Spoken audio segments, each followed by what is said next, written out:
Hi Barack Obama, my name's Mariah, and I care about the environment more than I care about my dog, my car, and my all-time favorite movie, Lord of the Rings.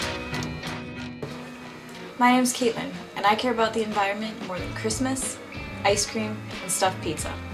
I also walk to school pretty much every day, even in the winter, and we live in Wisconsin.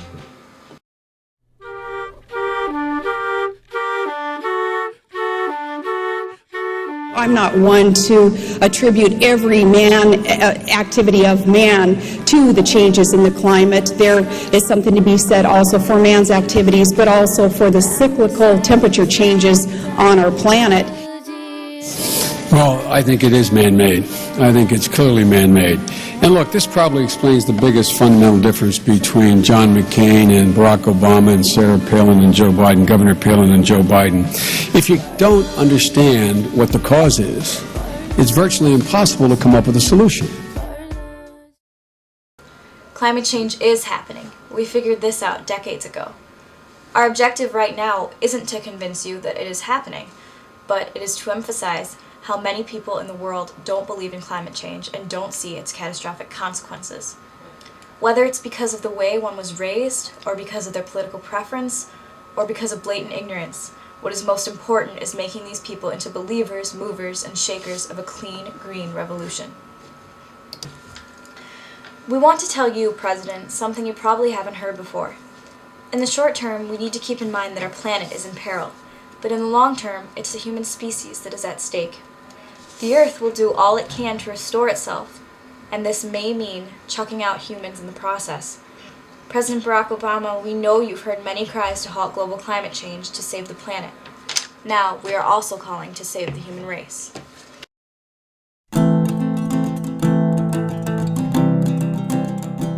It is bad. Obviously it's bad. It sucks. It really sucks. I think it's happening, for sure. It sucks. Yeah, government definitely needs to do something. It bothers me when people say they don't believe in it because it's totally out there. I think, well, for like stuff like global warming, I'm not sure if that's even happening.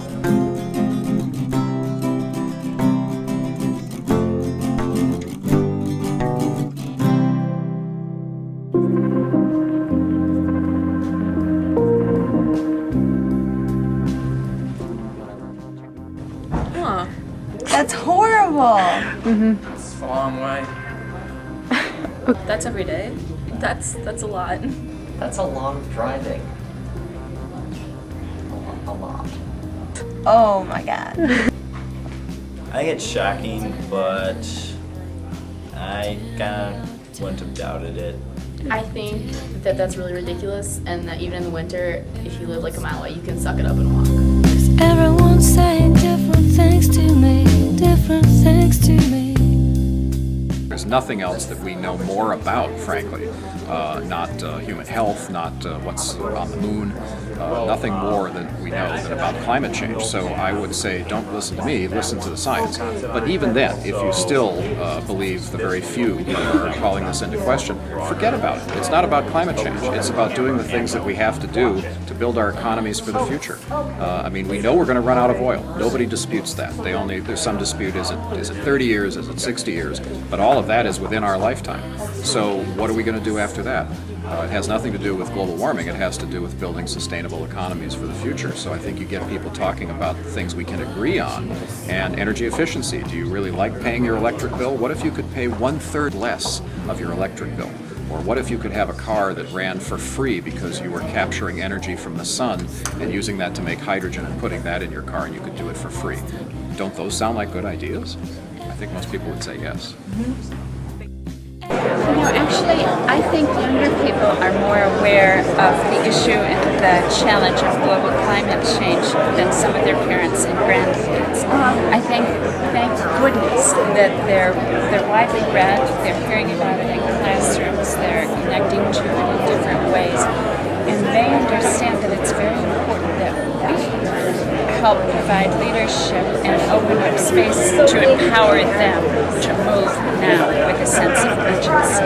I really feel that it's young people who are giving us the edge and the animus to move forward in Wisconsin. Yeah.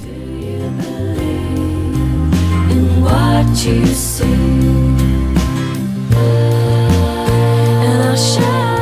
You know, but I think you can start out very early teaching kids, if not the science behind it, what they personally could do to make small mitigations. You know, make sure to turn off your lights, make sure you close the door, make sure, you know, stuff their parents would want them to do anyway. Yeah. You know, but emphasize it that this is good for everybody, not just your family utility bill. So if you're taking your trash, let's take a field trip to the landfill where it goes, and let's talk to those people, or let's talk to the people who run the recycling center. I think as hands-on and experiential as you can make it, I think that's really valuable for kids to see what impacts their daily decisions are having. You guys probably have heard of a lot of issues, right? Like money, right? The economy, 2 wars, fighting. Well, what we think is the most important issue right now is the environment.